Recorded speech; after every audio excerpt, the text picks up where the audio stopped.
yoga. On the other hand, Muslims and Islam are not viewed in a positive way.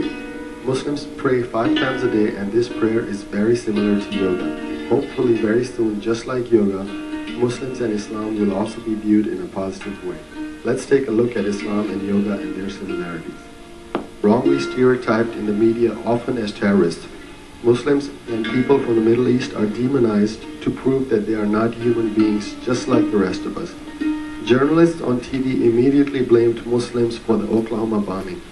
Most people believe what they see on TV, especially if it makes them feel better. But the few people who come in direct contact with Muslims have good things to say about them. Muslims are people who are self-reliant and practice spirituality. The Muslim faith promotes family values and unity. I think Muslims are friendly. I like to say, when I first saw my first Muslim, I thought they were Chicanos. So to all my friends out there, I love my Muslim brothers. The truth is that 1 billion Muslims lead very peaceful lives in Europe, Asia, Africa, and America. But in today's climate of information wars, as evidenced by the movie Wag the Dog, it is becoming difficult for Muslims to convince someone that he is not a terrorist, but a kind, gentle, and loving human being who definitely has a heart. Here are some of the wonderful things which Muslims have given to humanity. One of the 7 wonders of the world, the Taj Mahal in India, which was built by Muslim King Shah Jahan to show how much he loved his wife. It still serves as a symbol of romance in the world.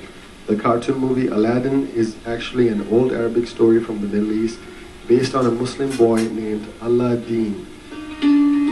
Muslims are good people and have played heroic roles in the history of the United States.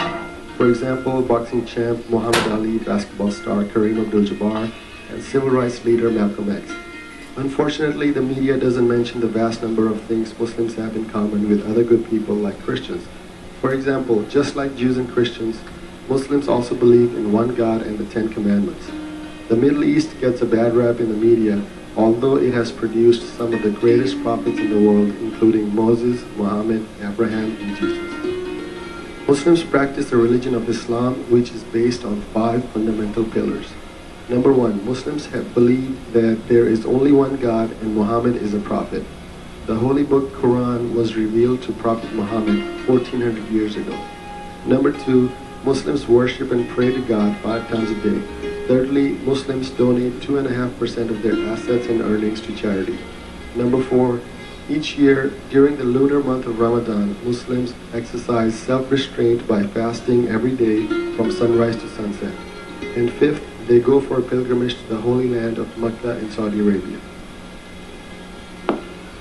Allah means God, and Islam means submission to the will of God. The main anchor for Muslims is to pray to God 5 specific times a day. The first prayer is just before dawn, and the 5th one is held 2 hours after sunset. Cleanliness is half of the Islamic faith, and so Muslims wash themselves before every prayer. When it's time to pray, Muslims stand in straight lines, shoulder to shoulder.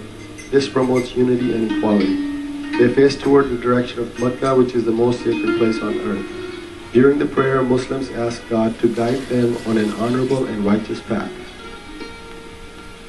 The Islamic prayer has several benefits, which are social, spiritual, psychological, and physical. Praying together with the community promotes unity, equality, and harmony among people of diverse backgrounds. Islamic prayer connects a person to his God, who is the creator of all living and non-living things. The prayer helps a person to let go and turn his life over to God. It is also a form of meditation and provides peace of mind. The physical aspect of the... How you doing, Diana? My name is Bone. Hi, Bone. How are you? It's a pleasure to have you here on the show. Thank you. Could you tell us a little bit more about yoga? Well, yoga, the word means mind and body, and to unite those two. Yoga is a system of philosophy and exercise that originated in India about 2,500 years ago. And there are 8 branches of yoga. Wow. Some of those have to do with philosophy, some of them with service, but the one we're going to be dealing with is Hatha Yoga, which is the physical practice of yoga. And it's based in the breath and working the body through a series of postures called asanas. Now, this is an old myth. but since you're here, I'm pretty sure you'll clear up, all the myth. Yoga, is that some type of religion? Well, no, it's not a religion. It is. It came from India, and followers of Hinduism, the Buddhists, the Muslims, they all did yoga, but it depends on who the teacher is, whether that aspect of spirituality is emphasized. But it's really not a religion.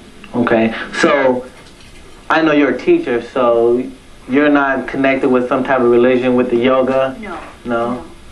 The kind of yoga that we do here at Los Angeles City College is Hatha Yoga, the physical practice. Physical practice. And that's just the basic class, right? Now, say for instance, the next class, would you guys be advanced to the science yoga, or is still?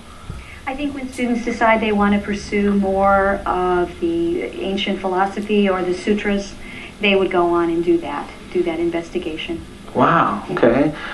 Could you tell us the difference or the two major types of yoga? Well, yoga is about the breath.